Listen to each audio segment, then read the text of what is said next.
성경 말씀을 보시면 그 수많은 사람들이 그 하나님의 부르심을 받았다는 사실을 쉽게 찾아볼 수가 있습니다.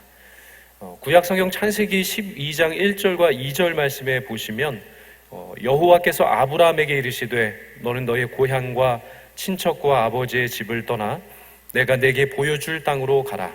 내가 너로 큰 민족을 이루고 내게 복을 주어 내 이름을 창대하게 하리니 너는 복이 될지라 라고 말씀하셨습니다. 처음 이 아브라함은 그 아버지였던 데라를 따라서 이 갈대아 우르라고 하는 그 지역에서 다른 어떤 가나안 땅이라고 하는 새로운 비전을 품고 그렇게 또 나아갈 수 있는 그런 희망을 품고 새로운 땅으로의 그런 출발을 하였습니다.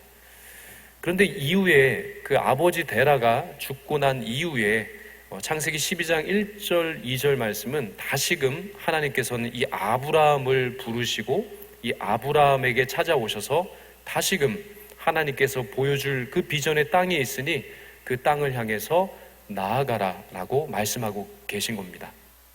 그 전까지는 그냥 아버지 데라, 그 아버지 데라를 따라서 그렇게 새로운 땅으로 걸어갔다라고 한다면 이제는 아버지 데라가 죽고 난 다음부터는 바로 이 아브라함이 그 결정을 하는 자리에 서게 된 겁니다.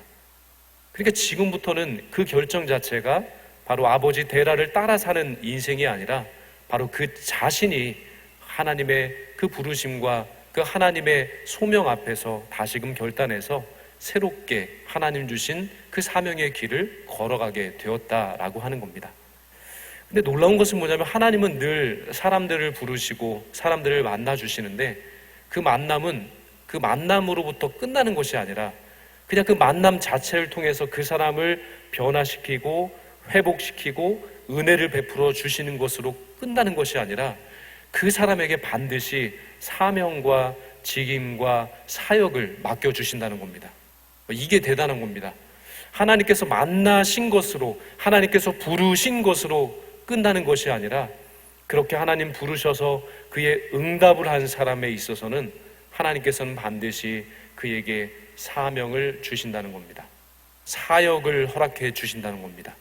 하나님과 함께 하나님의 뜻을 이룰 수 있는 자리로 그렇게 하나님이 인도해 주신다는 겁니다. 마찬가지로 이 아브라함도 하나님의 그 부르심에 대해서 철저히 순종하고 나갔을 때 그는 하나님께서 지시해 줄 새로운 땅, 바로 그 이후의 세대들, 바로 아브라함 아들이었던 이삭 그리고 야곱과 요셉에 이어서 12지파가 이루어지는 그 믿음의 조상이 될 수 있는 그 꿈을 또 이룰 수 있도록 하나님께서 새로운 일들을 펼쳐 가셨다는 겁니다. 한 사람의 결단이었고 한 사람의 그 부르심에 대한 응답이었는데 이것이 정말 펼쳐지고 또 영향을 주는 그 파급 효과가 대단하다라고 하는 사실을 알 수 있습니다. 그 한 사람으로부터 하나님은 그 놀라운 새로운 역사를 그 지평을 넓혀 가신다는 겁니다. 그러면 모세는 어떻습니까? 출애굽기 3장 4절과 5절 말씀해 보시면 이렇게 말씀하고 계시죠.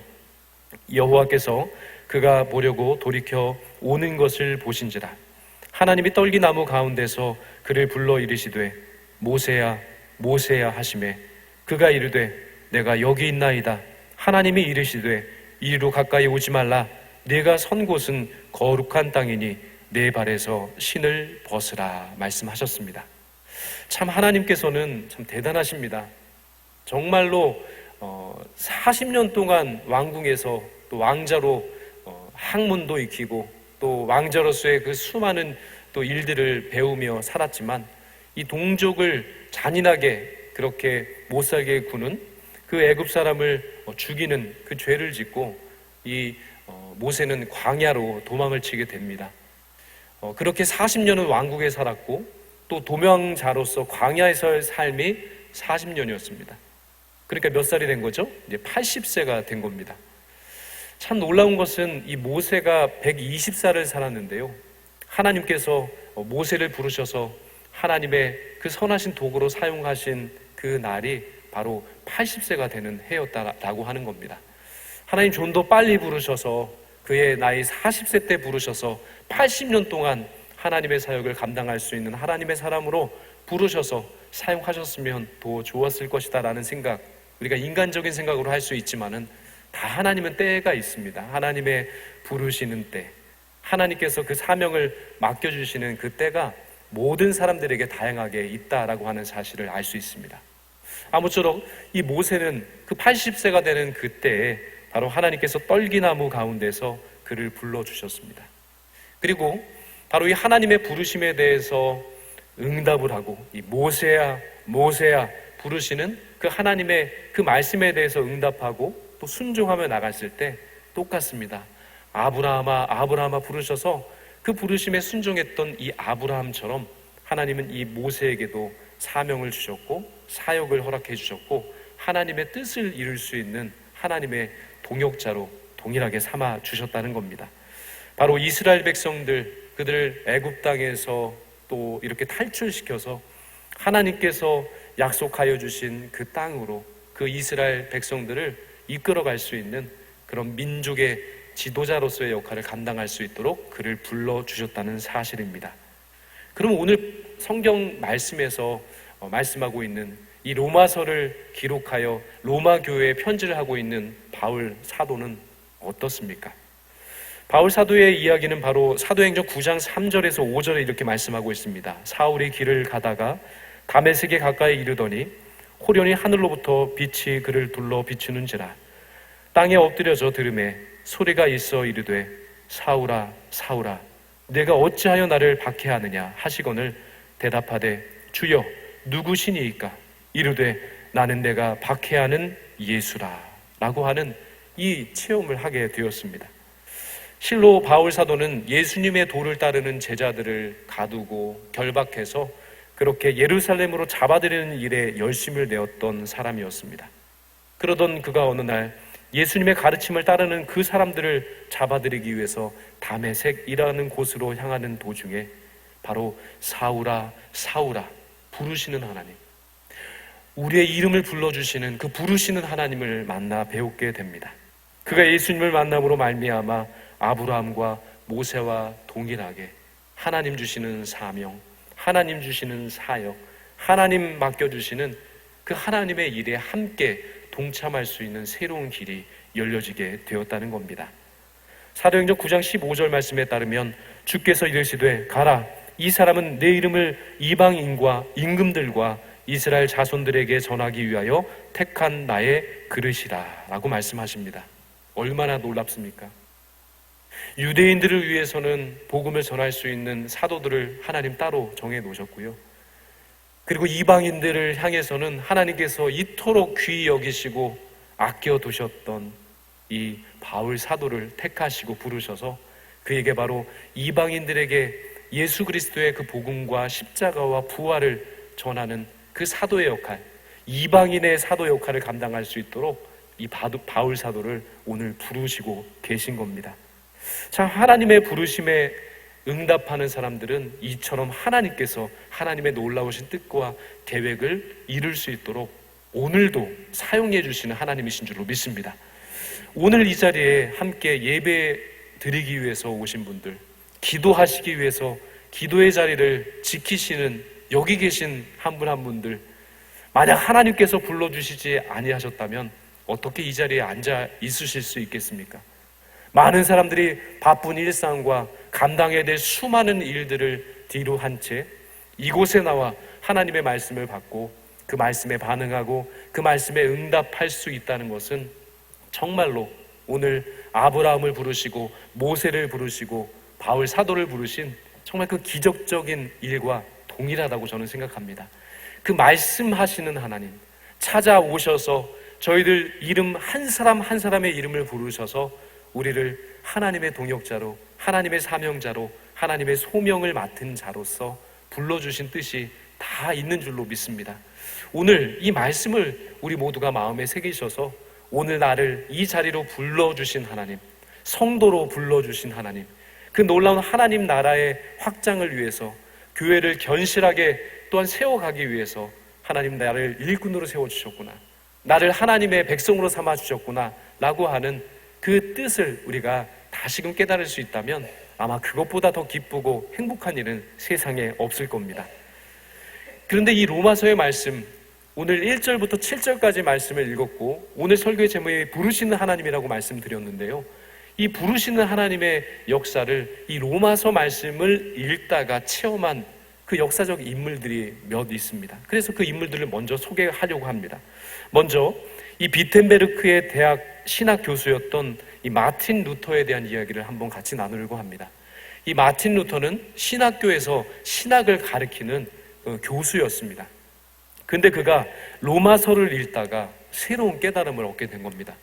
지난번에도 말씀드린 것처럼 정말 로마서 1장 16절과 17절의 말씀을 읽는데 그곳에서 하나님의 놀라운 비전과 그 하나님의 부르심을 그는 그 말씀을 통해서 깨닫게 된 겁니다. 오직 의인은 믿음으로 말미암아 살게 될 것이라는 그 비전을 바로 로마서 말씀을 읽는 가운데 그가 깨닫게 된 겁니다. 당시 아시는 것처럼 이 교황과 교회가 면죄부를 판매했습니다.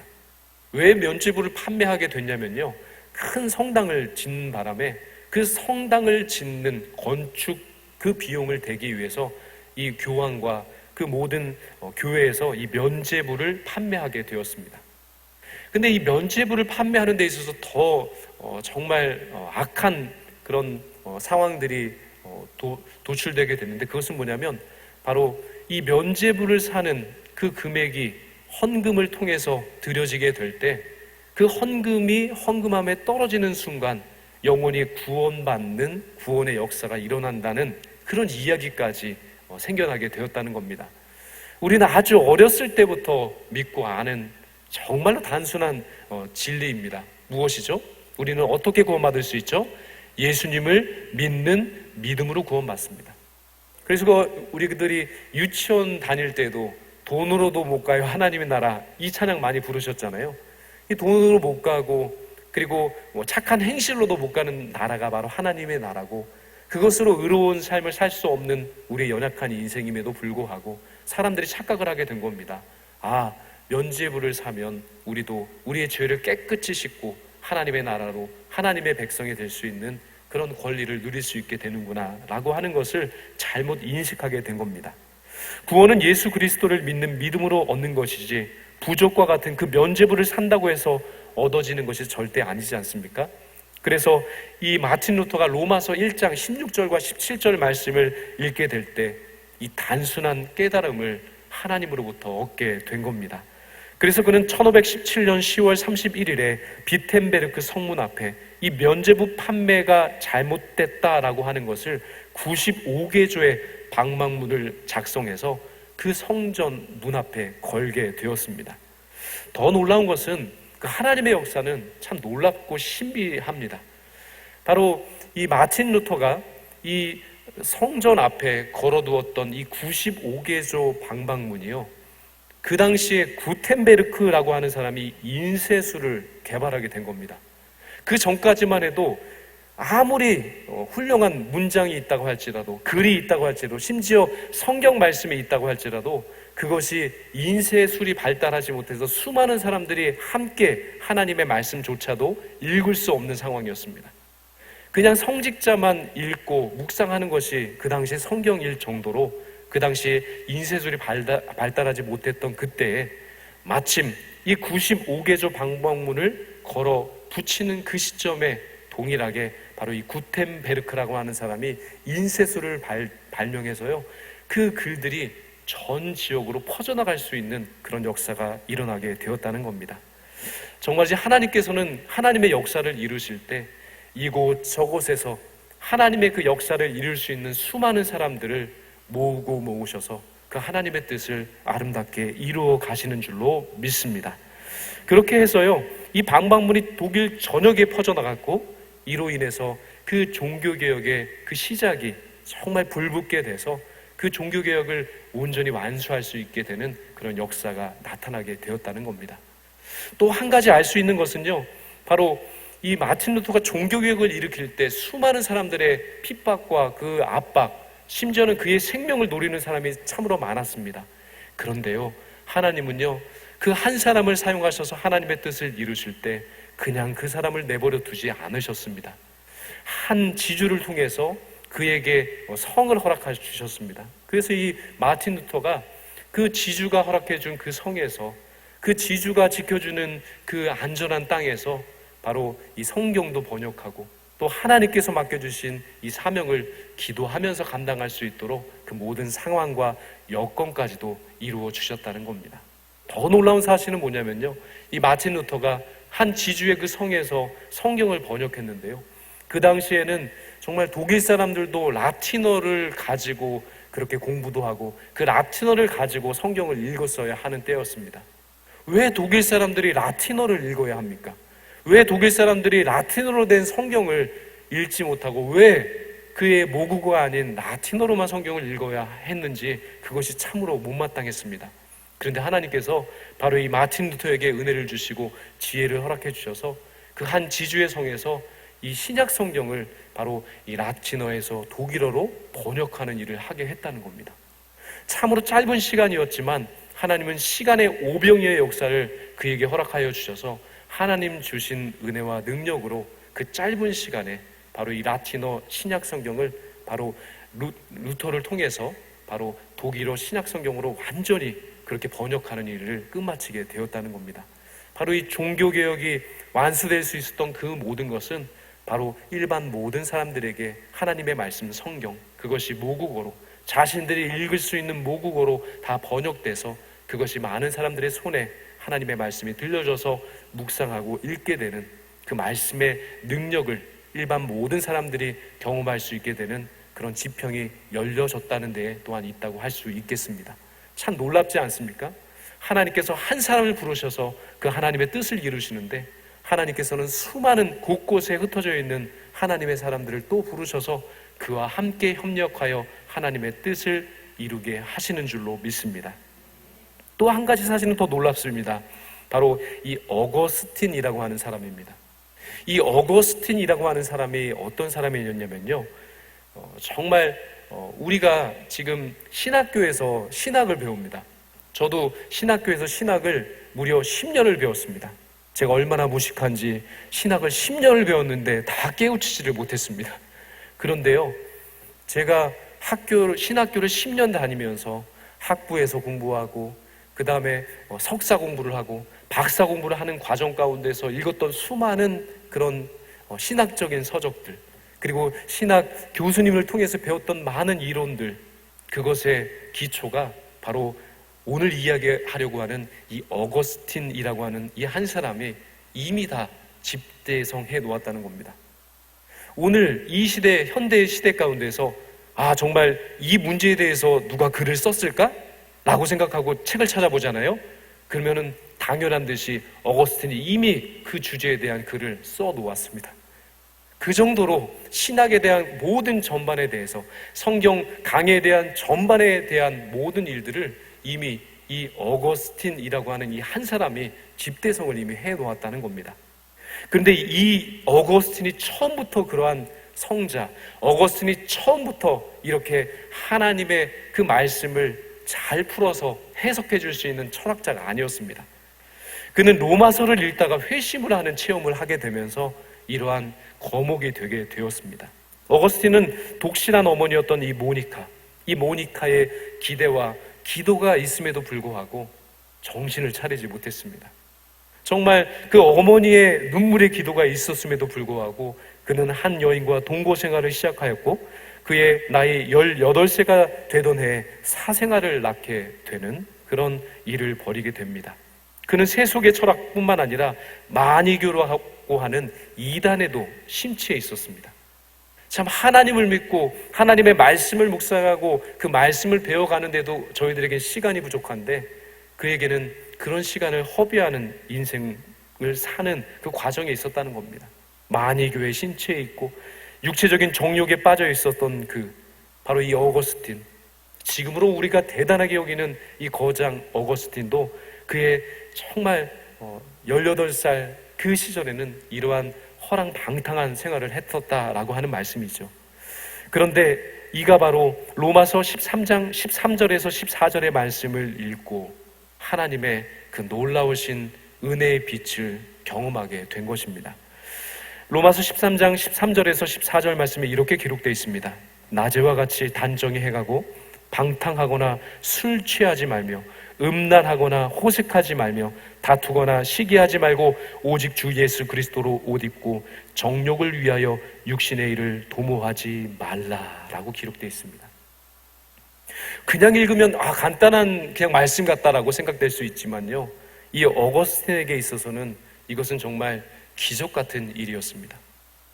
우리가 때로 이런 생각을 하잖아요.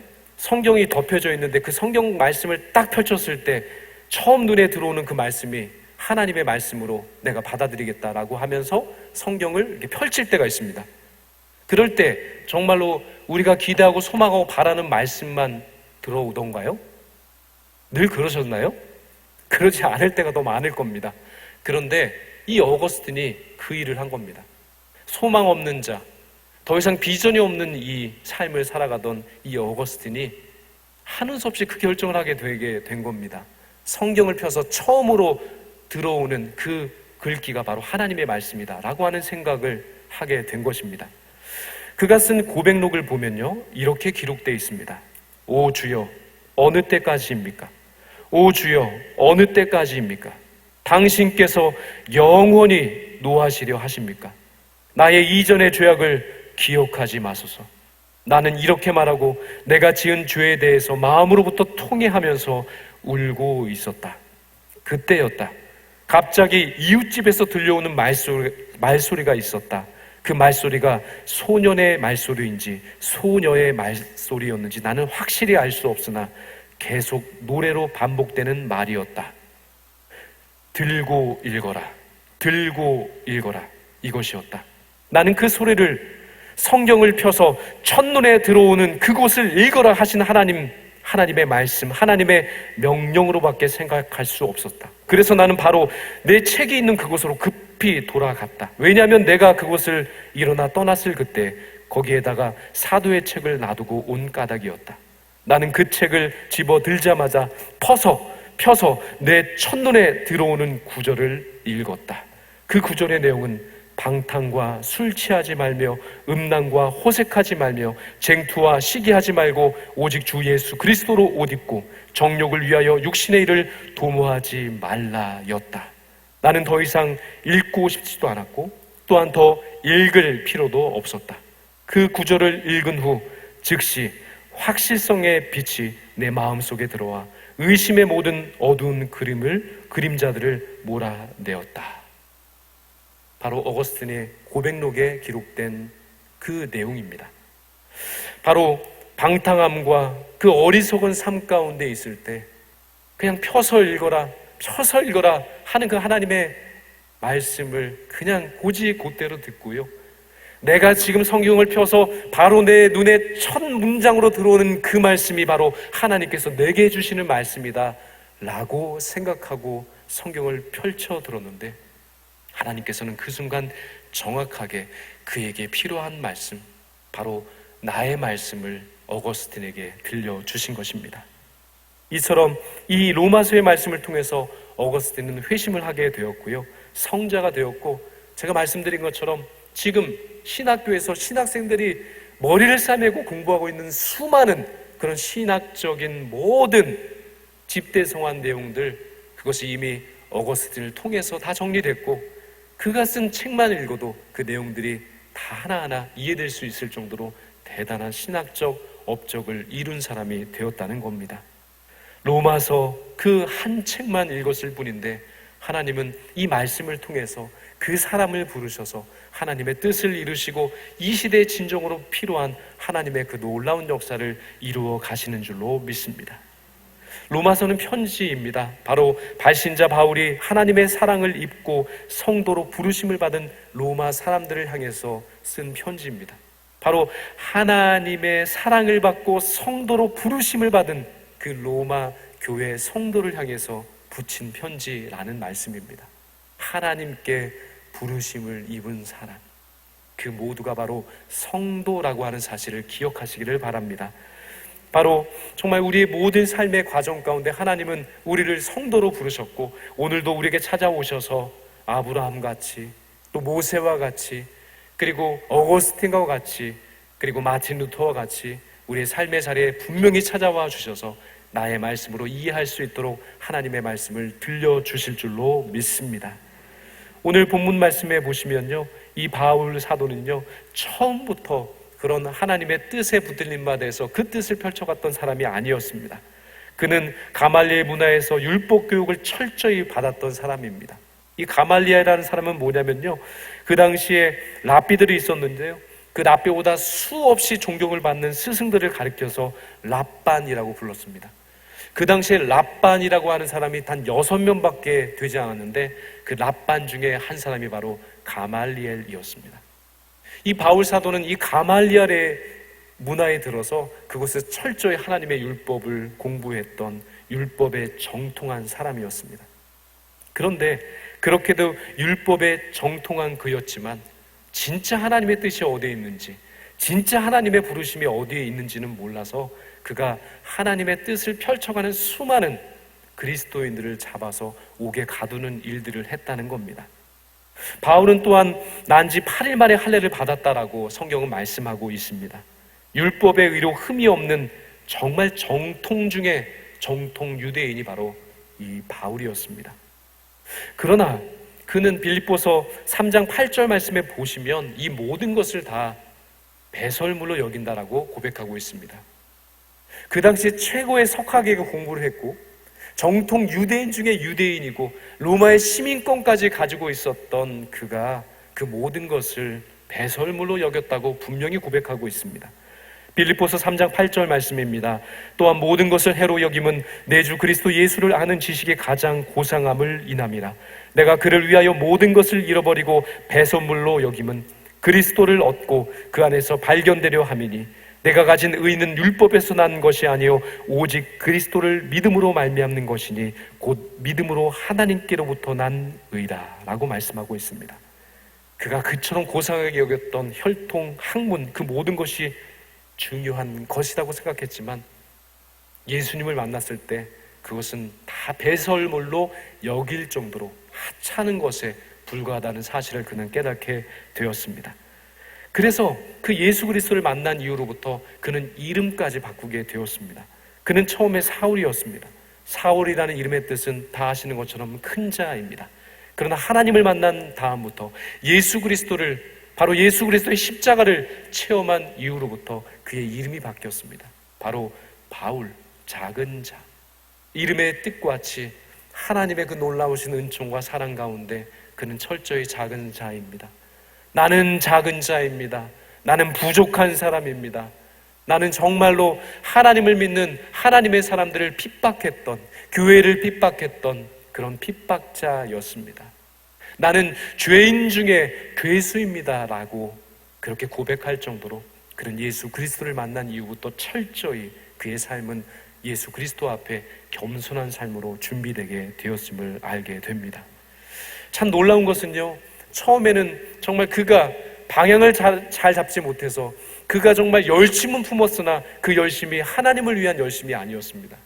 그는 얼마나 하나님을 향해서 열정을 가졌는지 그가 정말 예수 그리스도를 전하는, 그 복음을 전하는 사람들을 가둬두리는 그것이 하나님의 영광을 위한 일인 줄로 착각하고 살았다는 겁니다. 그 열정이 얼마나 대단합니까? 하나님의 일을 위해서라면 그는 모든 것을 뒤로 한 채 그것 한 가지만 목표를 향해서 달려갔던 정말 순수한 열정의 사람이었습니다. 그러나 그가 그 열정이 방향이 잘못 지어졌을 때 그것이 예수님을 핍박하는 것이었고 하나님의 마음을 아프시게 하는 일이었다는 사실을 기억하게 됩니다. 바로 이 다메섹 도상에서 바로 예수님께서 이 바울 사도를 사울아 사울아 부르셨을 때 바로 예수님께서 대답하신 말씀, 나는 바로 내가 핍박하는 예수라라고 말씀하시지 않으셨습니까? 참 그 다메섹 도상에서의 예수님을 만나는 그 체험을 통해서 그는 다시금 인생의 좌표, 인생의 비전, 인생의 방향을 그리스도께로 바로 그렇게 설정할 수 있게 된 줄로 믿습니다. 우리에게도 하나님께서는 복음의 능력으로 새롭게 하시는 그 은총을 우리의 삶의 자리 가운데 허락해 주셨습니다.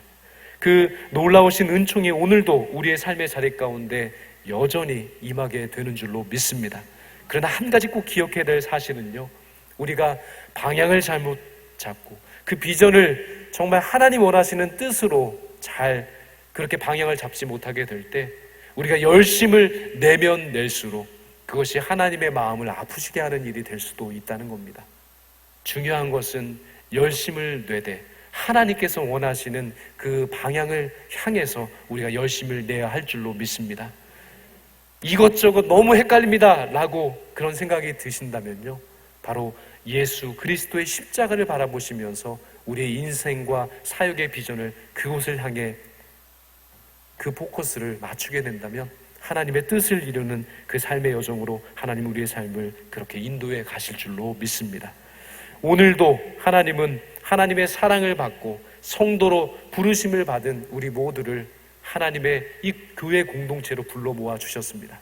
그리고 오늘 서두에서 말씀하신 것처럼 하나님은 하나님의 사람들을 부르시고 그 부르심 앞에 응답하는 사람을 만나 주실 뿐만 아니라 그 만남을 통해 사람을 바꾸시고 회복해 하시고 온전케 하셔서 그것으로 끝나는 것이 아니라 바로 하나님의 비전을, 하나님의 사명을, 하나님의 뜻을, 하나님의 비전을 이루어갈 수 있는 동역자로 삼아 주실 줄로 믿습니다.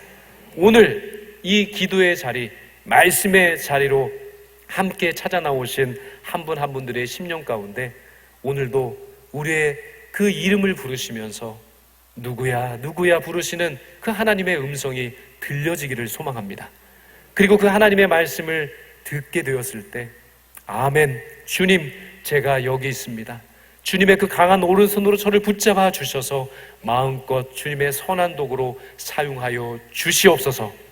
그렇게 고백 드리게 될 때 그 하나님의 그 소명에 있어서 사명의 자리로 또 하나님의 뜻을 이룰 수 있는 그 하나님의 원대하신 계획을 이룰 수 있는 동역자로서 하나님 우리를 마음껏 사용해 주실 줄로 믿습니다. 우리 모두가 이 하나님의 부르심에 합당한 삶을 살아갈 뿐만 아니라 세상에서 이 하나님의 사랑과 평강을 전하는 복음 전도자의 삶을 바울 사도와 같이 오늘도 내일도 영원토록 살아내시는 그런 주님의 부르심을 받은 사람들이 다 되시기를 주님의 이름으로 축원드립니다.